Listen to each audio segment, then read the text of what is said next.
கர்த்தருடைய பரிசுத்த நாமத்திற்கு மகிமை உண்டாவதாக.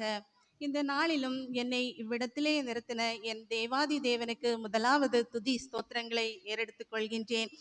மேலும் எனக்கு இந்த வாய்ப்பினை தந்த சபையின் போதகர், சபையின் பொறுப்பாளர்கள், கிறிஸ்தவ பக்தி முயற்சி சங்க பொறுப்பாளர்கள் அத்தனை பேருக்கும் என் நன்றியினை கூறிக்கொள்கின்றேன். உலக கிறிஸ்தவ பக்தி முயற்சி தினமான இன்றைய நாளிலே உங்கள் யாவருக்கும் வாழ்த்துக்களை கூறிக்கொள்கின்றேன். 1881ஆம் ஆண்டு பிப்ரவரி 2ஆம் நாள் உலக கிறிஸ்தவ பக்தி முயற்சி சங்கமானது reverend doctor Francis Edward Clark என்பவரால் ஆரம்பிக்கப்பட்டது. கிறிஸ்துவுக்காகவும் திருச்சபைக்காகவும் நல்ல முயற்சிகளை மேற்கொண்டு செயல்பட வேண்டும் என்பதுதான் இதன் முக்கிய நோக்கமாக காணப்படுகிறது. அதிலும் குறிப்பாக இளையோர்கள் தாங்கள் சார்ந்திருக்கின்ற திருச்சபைக்கும் அதன் வழியாக நிறைவேற்றப்படுகின்ற அத்தனை இறை பணிகளிலும் தங்களை முழுமையாக இணைத்து கொண்டு நான் கிறிஸ்துவுக்கும் திருச்சபைக்கும் உரியவன் என்கின்ற ஒரு சிந்தையோடு வாழ வேண்டும் என்பதுதான் இதன் முக்கிய குறிக்கோளாக காணப்படுகின்றது. இன்றைய நாளிலும் சற்று நேர சிந்தனைக்காக நமது பேராயத்திலிருந்து தரப்பட்டுள்ள கருப்பொருள் என்னவென்றால் நீதியும் சமாதானமும். நீதியும் சமாதானமும். இதற்கு ஆதாரமான திருமறையின் வசனம் ரோமர் 14ஆம் அதிகாரம் 17ஆம் வசனம். தேவனுடைய ராஜ்யம் புசிப்பும் குடிப்புமல்ல, அது நீதியும் சமாதானமும் பரிசுத்த ஆவியினால் உண்டாகும் சந்தோஷமுமாய் இருக்கிறது. அப்போஸ்தலனாகிய பவுல் இந்த வசனத்தை ரோம திருச்சபைக்கு எழுதுகிறார். நாம் சாதாரண நிலையிலே பார்க்கின்ற போது கிறிஸ்துவை கிட்டி சேராத ஒரு மனுஷனுக்கு புசிப்பும் குடிப்பும் அதிக சந்தோஷத்தை கொடுக்கிறதாக இருக்கின்றது. ஆனால் ஒரு மனிதன் கிறிஸ்துவுக்குள்ளாக புது சிருஷ்டியாக மாற்றப்படுகின்ற போது பரிசுத்த ஆவியானவர் அவனுக்கு அருளுகின்ற சந்தோஷம் மற்ற எல்லாவற்றை காட்டிலும் மகா மேன்மையானதாக கருதப்படுகிறது. நாம் எல்லாரும் தேவனுடைய ராஜ்யத்தை சொந்தமாக்கி கொள்ள வேண்டும் என்றுதான் எதிர்பார்க்கிறோம். ஆனால் இந்த வசனத்தில் தேவனுடைய ராஜ்யம் நீதியும் சமாதானமும் பரிசுத்த ஆவியானவர் தருகின்ற சந்தோஷமுமாய் இருக்கிறது என குறிப்பிடுகிறது. தேவனுடைய ராஜ்யத்தை சொந்தமாக்கி கொள்ள விரும்புகிறவர்கள் நீதியிலும் பரிசுத்தத்திலும் தேவனுடைய சாயலாக சிருஷ்டிக்கப்பட்ட ஒரு புதிய மனுஷனை தரித்து கொள்கிறவர்களாக மாற வேண்டும். மனித வாழ்விலே இன்பமும் துன்பமும் எப்படி இணைந்து காணப்படுகின்றதோ அதே போலத்தான் நீதியும் அதனால் கிடைக்கின்ற சமாதானமும் தேவனுடைய ராஜ்யத்தின் முக்கிய அடையாளங்களாக காணப்படுகின்றது. திருமறையிலே நாம் பார்க்கின்ற போது கடவுளும் நாம் நீதியோடும் சமாதானத்தோடும் வாழ வேண்டும் என்பதைத்தான் எதிர்பார்க்கின்றார். பழைய ஏற்பாட்டு காலத்திலே நாம் பார்க்கின்ற போது கடவுள் இஸ்ரவேல் மக்களை நீதியோடும் சமாதானத்தோடும் வழிநடத்த வேண்டும் என்பதற்காக மோசேயை தெரிவு செய்து அவர் மூலமாக சட்ட திட்டங்களை கொடுக்கிறார். மேலும் மக்கள் நீதியோடு வழிநடத்தப்பட வேண்டும் என்று நீதி தலைவர்கள், தீர்க்கதரிசிகள், அரசர்கள் என அத்தனை பேரையும் நீதிக்காக ஏற்படுத்துகிறார். குறிப்பாக நீதியின் அரசர் என்று குறிக்கப்படுகின்ற சாலமோனை குறித்து நாம் பார்க்கின்ற போது அவர் மக்களை நியாயம் விசாரிப்பதற்கென்றே ஞானத்தையும் புத்தியையும் கேட்டு பெற்றுக்கொண்டதாக நாம் படிக்கின்றோம். நீதி எங்கு அரசாட்சி செய்கிறதோ அங்குதான் நாம் சமாதானத்தை கண்டுகொள்ள முடியும். புதிய ஏற்பாட்டு காலத்திலும் நாம் பார்க்கின்ற போது நம் அருள்நாதர் இயேசு கிறிஸ்து தன்னையே ஒரு நீதிபரனாக்கி தீர்க்கதரிசிகளின் மூலம் முன்னுரைக்கப்பட்டபடியே ஒரு சமாதான பிரபுவாக நம்மிடம் காணப்படுகின்றார். ஓடிக்கொண்டிருக்கின்ற உலக ஓட்டத்திலே உண்மையான மனிதர்களை அடையாளம் கண்டுகொள்வதே அரிதாக காணப்படுகின்றது. இன்றைய உலகமானது பல்வேறு முன்னேற்றங்களை கண்டு கொண்டாலும் இளம் தலைமுறையர்களிடையே காணப்படுகின்ற ஊடகங்களின் தாக்கம், போட்டி மனப்பான்மை, பொறுப்பின்மை, தவறான மாதிரிகளை பின்பற்றுதல் போன்ற காரணங்களால் ஏற்படுகின்ற நீதியற்ற நிலையும் சமாதானமில்லாத நிலையும் மனிதனை வேதனை அடைய செய்து கொண்டுதான் இருக்கின்றது. வெற்றியுள்ள வாழ்க்கையை விட நீதியும் சமாதானத்தோடும் வாழ்வதுதான் முக்கியமாக காணப்படுகிறது. எப்படியும் வாழலாம் என்பதற்காக கடவுள் நம்மை இவ்வுலகத்தில் அழைக்கவில்லை. கடவுள் பயத்தோடு அவர் சட்டத்துக்கு கீழ்ப்படிந்து இப்படித்தான் வாழ வேண்டும் என்பதற்காகத்தான் வைத்திருக்கிறார். நீதியே வேறாக இருந்தால்தான் சமாதானத்தை நாம் பெற்றுக்கொள்ள முடியும். நம்மிடத்தில் நீதி இல்லாமல் கடவுள் நமக்கு சமாதானத்தை தருவார் என்றால் நாம் அதை பெற்றுக்கொள்ள முடியாது.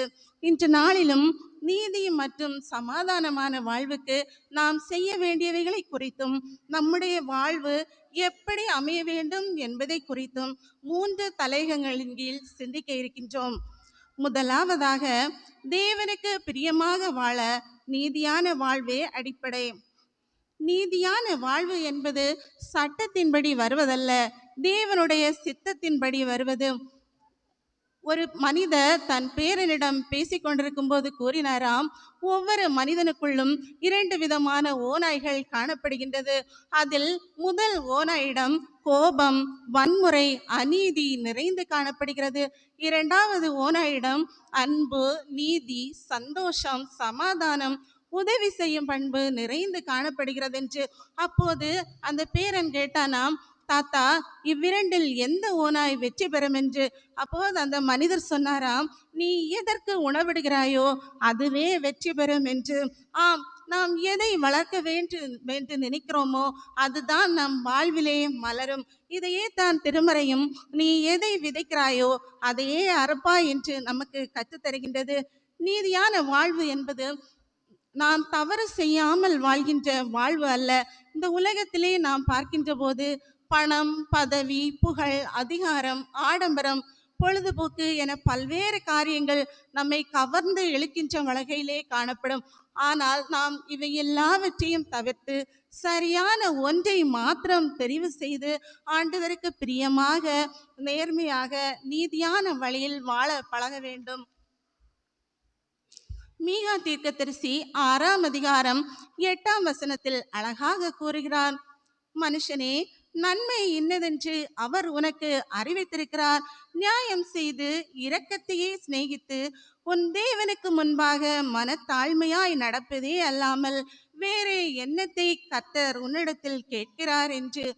இன்றைய காலகட்டத்திலே மனிதர்களாகிய நம்மிடம் குறைந்து வருகின்ற 3 பண்புகள் தான் நியாயம், இரக்கம், மனத்தாழ்மை. இந்த பண்புகளை தான் கடவுள் நம்மிடம் கேட்பதாக மீகா தீர்க்கதரிசி கூறுகிறார். லூக்கா 10ஆம் அதிகாரம் 25 முதல் 37 வரையுள்ள வசனங்களில் நாம் பார்க்கின்ற போது, சமாரியன் ஒருவன் தன் வழியாக சென்று கொண்டிருந்த போது கள்ளர் கையில் அகப்பட்டு காயப்பட்டு கிடந்த மனிதனை கண்டு அவன் மேல் மனதுருகி அவனை தூக்கி அவன் காயத்தை கட்டி அவனை தன் வாகனத்தில் ஏற்றி அவனை பராமரிப்பதற்கான ஏற்பாடுகளை செய்து கொடுத்தார் என பார்க்கின்றோம். இந்த உவமையானது நாம் உதவி தேவைப்படுகின்ற நிலையில் இருக்கின்ற மனிதர்களுக்கு உதவி செய்ய வேண்டும் என்பதையும் இரக்கத்தோடு வாழ வேண்டும் என்பதையும் தான் நமக்கும் கற்றுத்தருகின்றது. நாம் இன்று ஒவ்வொருவரும் நமக்கென ஒரு சுயநீதியை வைத்துக்கொண்டு வாழ்கின்றோம். என்னுடைய பார்வையில் நான் எல்லா காரியங்களிலும் சரியாகத்தான் உள்ளேன் என்கின்ற ஒரு ஒரு நம்பிக்கையை வைத்துக்கொண்டு வாழ்கின்றோம். நம்மை குறித்து மற்றவர்கள் உயர்வாக நினைக்க வேண்டும், என்னை குறித்து அனைவரும் அறிந்து கொள்ள வேண்டும், இப்படிப்பட்ட எண்ணங்களை யோசித்தே நாம் அநேக காரியங்களை செய்து வருகின்றோம். ஆனால் நம்முடைய வழிகள் ஆண்டவருக்கு பிரியமானதாக காணப்படுகின்றதா என்பதை சிந்திக்க மறந்து போகின்றோம். ஏமாற்றங்களும் ஏமாற்றுகிறவர்களும் மிகுந்து காணப்படுகின்ற இந்த உலகத்திலே மற்றவர்கள் செய்வதையே நான் செய்ய வேண்டும் என்று நினைப்பது ஆண்டவருடைய பார்வைக்கு பிரியமானதாக அமையாது. அநீதியாக ஒருவர் தண்டிக்கப்படும் போது தேவன் அவனுக்காக நியாயாதிபதியாக நின்று செயல்படுவார் என்பதற்கான சான்றுதான் நாபோத்தின் மரணத்திற்கு கிடைத்த நீதி. நாபோத்தின் திராட்சை தோட்டத்தை அரசர் ஆகாப் தன் அதிகார பலத்தினால் பொல்லாங்கு செய்து எடுத்துக்கொண்ட போது அநீதியானது தற்காலிகமாக வெற்றி பெற்றது. ஆனால் ஆண்டவர் உடனே தம்முடைய வார்த்தை, அதாவது அவனுடைய அநீதிக்கு இழைக்கப்பட்ட தண்டனையை தீர்க்கர் எலியாவின் வழியாக அறிவித்து நீதியை நிலைநாட்டுகிறவராக இருக்கிறார். நீதியானது பணத்தால் சரி செய்யப்பட்டு வருகிற வகையில் இக்காலமானது சென்று கொண்டிருக்கின்றது. ஒருவேளை நாம் பிறருடைய உடைமைகளை சேதப்படுத்தினாலோ அல்லது நாம் செல்கின்ற வழியிலே விபத்துகளை ஏற்படுத்தினாலோ உடனே நாம் நம் பணத்தை எடுத்து அந்த இடத்திலே நீதியை விலைக்கு வாங்குகிறவர்களாக காணப்படுகின்றோம். நீதியை நாம் இன்று நீதிமன்றங்களிலும் காவல் நிலையங்களிலும் கிடைக்கும் என்று தேடுகிறவர்களாக இருக்கிறோம். ஆனால் அன்றே இயேசு கிறிஸ்து நம்முடைய பாவங்களுக்காக தம்முடைய ஜீவனை சிலுவையில் தந்து தம்மையே நமக்காக நீதியின் பலியாக மாற்றினார். ஒருவேளை அவர் இன்று நம்மை பார்த்து, மகனே மகளே, உனக்காக என் இதயத்தையும் தந்தேனே, நீ எப்படி வாழ்ந்து கொண்டிருக்கின்றாய் என்று கேட்டால் நாம் அவருக்கு சொல்லும் பதில் என்னவாயிருக்கும்? சற்று சிந்தித்து பார்ப்போம். நாம் நீதி வாழ்வின் அடிப்படையை நமக்கு தம் ஜீவனையே தந்த கடவுளை உறுதியாக பற்றி கொண்டு வாழ்வதுதான். அவர் நமக்கு கற்பித்த மாதிரிகளின் அடிப்படையிலே நல்ல வழிகளை பின்பற்றி நல்ல நிலத்தில் விழுந்த விதைகளைப் போல நல்ல பலன் கொடுத்து நீதி வாழ்விலே வாழ நம்மை ஆயத்தப்படுத்துவோமாக. இரண்டாவதாக, தேவன் தருகின்ற அன்பு பரிசு சமாதானம். சமாதானம் என்பது ஒரு திருப்தி அடைந்த மனநிலையின் வெளிப்பாடாக காணப்படுகிறது. எந்த பிரச்சனையும் இல்லாத இடத்தில் இருப்பது என்பது சமாதானமான நிலை அல்ல. எல்லா துன்பங்களுக்கு மத்தியிலும் நமக்குள் இருக்கின்ற அமைதியை காத்து கொள்வதுதான் சமாதானமான நிலையாகும். சமாதானமாக வாழ வேண்டும் என்று நாம் அனைவருமே விரும்புகிறோம். ஆனால் இந்த உலகத்திலே நாம் சமாதானத்தை பெற்றுக்கொள்ள முடியுமா என்ற கேள்விக்கு இல்லை என்பதுதான் பதிலாக இருக்கும். நம்முடைய வாழ்க்கையிலே நம்முடைய குடும்பங்களில் பார்த்தாலும் சண்டைகள், நோய்கள், கடன் பிரச்சனைகள், எதிர்பாராத இழப்புகள் நம் மனதை கலங்கடித்துக் கொண்டிருக்கின்றன. நாம் சமூகத்திலே பார்க்கின்ற போதும் அநீதியான காரியங்கள் அதிகமாக நடைபெற்று கொண்டிருக்கின்றன. நாடுகளுக்கிடையே பார்த்தாலும் போர் பதற்றங்கள் நடைபெற்று கொண்டிருக்கின்றன. மனித மனமானது எப்போதும் ஒரு கலக்கமடைந்ததாகவே காணப்படுகின்றது. உலகத்தில் காணப்படுகின்ற பணம், பதவி, புகழ் இவைகளை கொண்டு நாம் ஒரு தற்காலிக சமாதானத்தை வாங்கிக் கொள்ளலாம். ஆனால் உண்மையான சமாதானம் எப்படி கிடைக்கும்? உண்மையான சமாதானத்தை தருவது யார்? ஏசாயா 53ஆம் அதிகாரம் 5ஆம் வசனத்தை எடுத்தவர்கள் ஒருவர் வாசிக்கலாம்.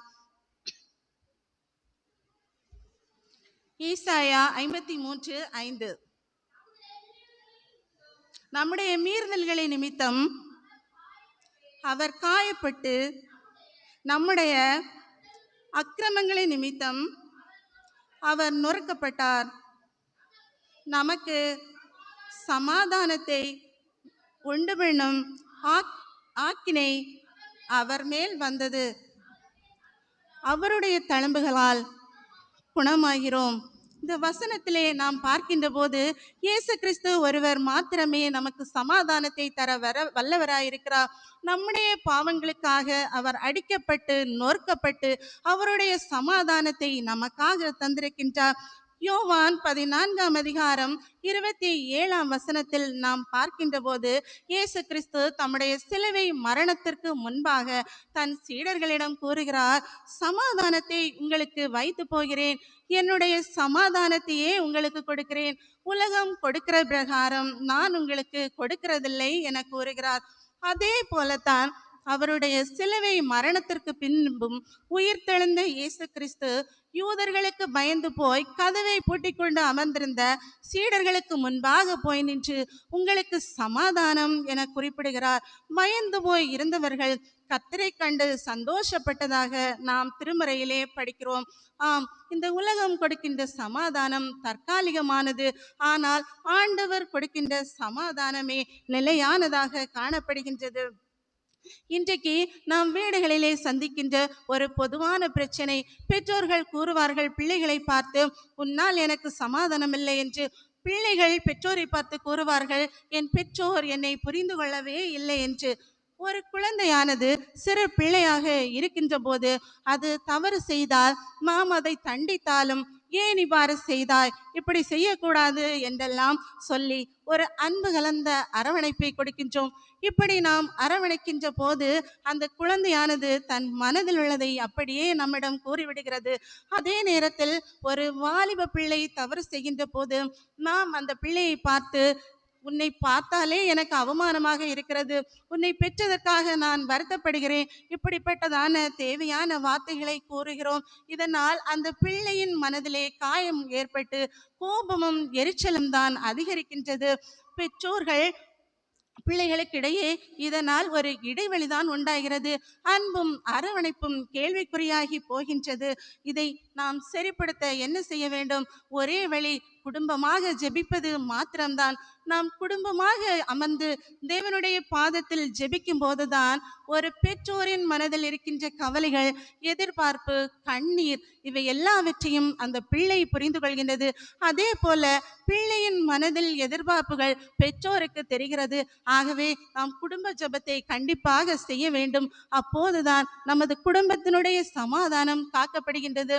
கொலோசியர் 3 அதிகாரம் 15 கூறப்பட்டுள்ளது போல தேவ சமாதானம் நம் உள்ளங்களை ஆளத் துவங்கும்.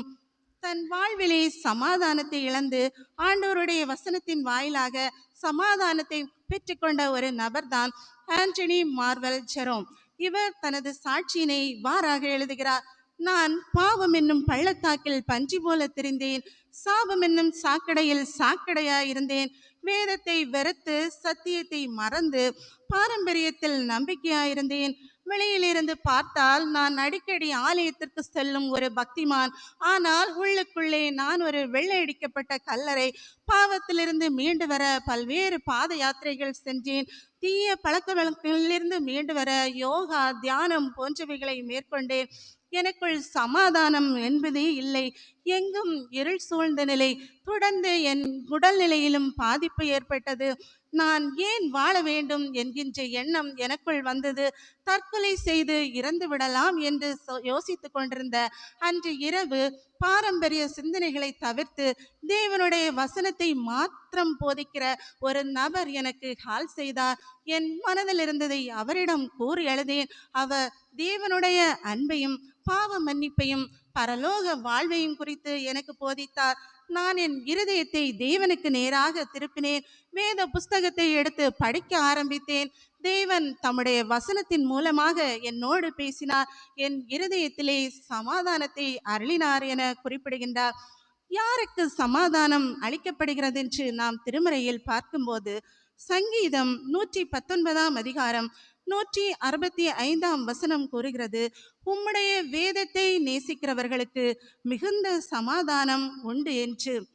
கிறிஸ்தவர்களாகிய நாம் நம்முடைய காணப்படுகின்ற விரோதம், பகையின்மை, பகை உணர்வு, ஒற்றுமையின்மை, ஒத்து வராத நிலை, மன மேட்டிமை இவைகளை நம் உள்ளத்திலே சுமந்து கொண்டு வாழ்கின்றோம். இந்த பண்புகள் நம்மை ஒருபோதும் இறைவனோடு இணைய விடாது. இவைகளை நம் உள்ளத்திலிருந்து நீக்கும் போதுதான் உண்மையான சமாதானம் நம் உள்ளத்தை ஆள துவங்கும். ஏசாயா 48 அதிகாரம் 22 கூறுகிறது: துன்மார்க்கனுக்கு சமாதானம் இல்லை என்று. கர்த்தருடைய வேதத்தை நேசித்து தினமும் தியானித்து வசனத்தின்படி வாழ்கின்ற போதுதான் கடவுள் நம்முடைய உள்ளத்திலே சமாதானத்தை தந்து வழி நடத்துவார். பிலிப்பியர் 4 அதிகாரம் 7 கூறுவது போல எல்லா புத்திக்கும் மேலான தேவ சமாதானம் உங்கள் இருதயங்களையும் உங்கள் சிந்தைகளையும் கிறிஸ்து இயேசுவுக்குள்ளாக காத்துக்கொள்ளும். மூன்றாவதாக, பாவத்திற்கு மரித்து நீதிக்கு பிழைத்து வாழ பழகுதல். பாவம் எப்போது ஆரம்பிக்கின்றது என்றால், நாம் கடவுளுடைய கட்டளையை மீறி நடக்கின்ற போதும், நாம் சுய நீதியின்படி வாழ துவங்கும் போதும் பாவம் நம்மை ஆட்கொள்ள துவங்குகிறது. எங்கெல்லாம் நீதி மறக்கப்படுகின்றதோ அங்கு பாவம் நிலை கொண்டிருக்கின்றது. 1 பேதுரு 2 அதிகாரம் 24 எடுத்தவர்கள் ஒருவர் வாசிக்கலாம். 1 பேதுரு 2 அதிகாரம் 24.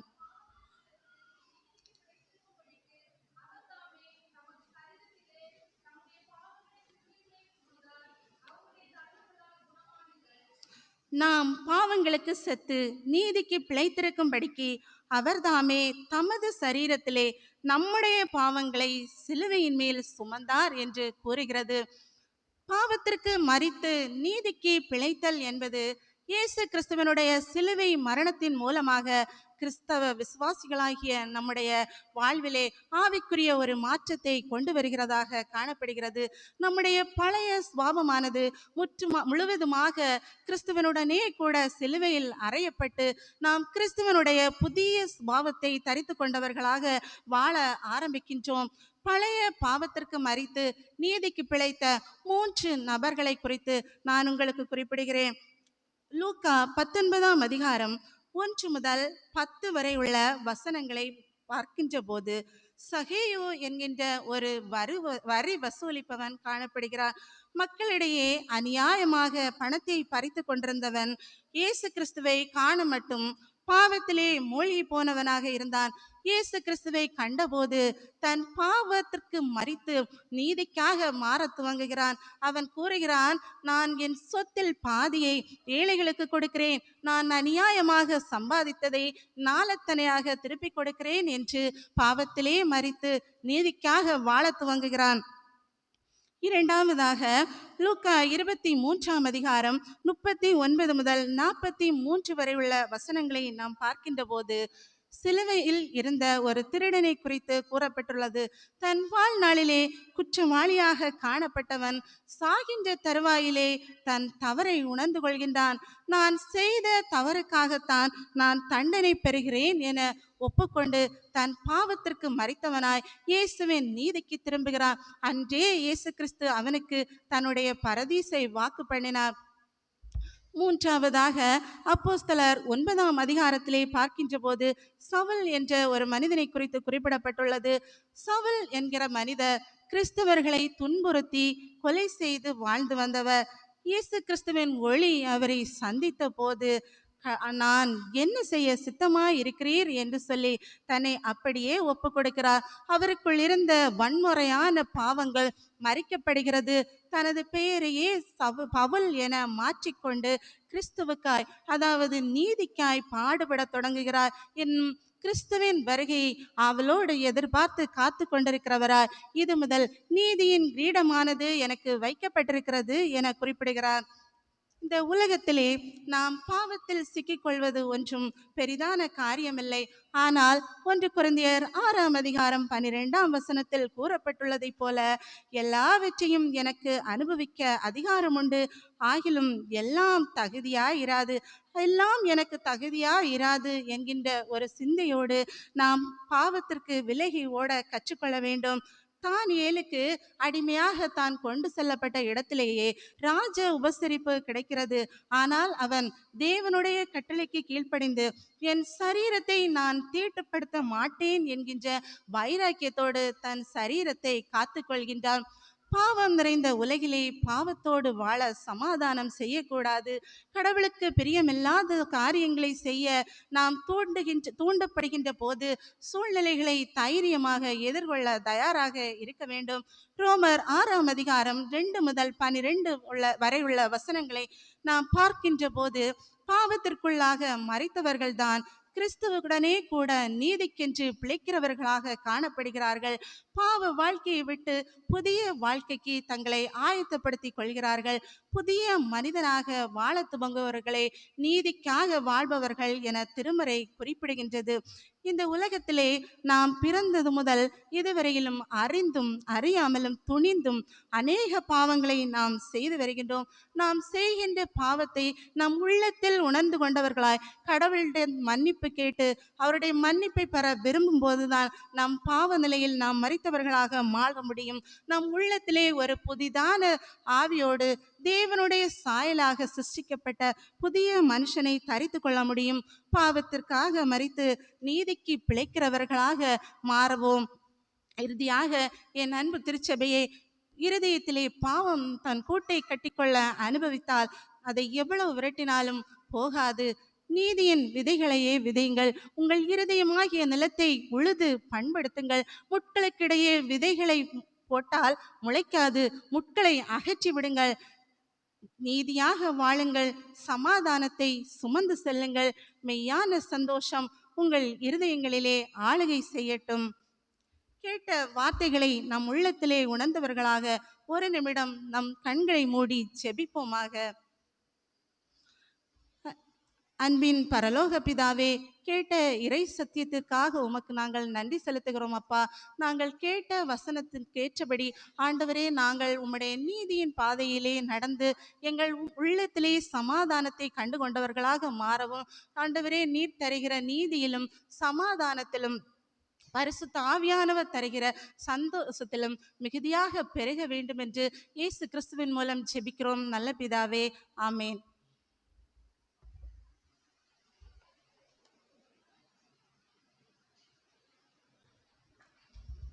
யாவரும் எழுந்து நின்று பக்கம் 11 இருக்கிற நிச்சய விசுவாச பிரமாணத்தை அறிக்கை செய்வோம்.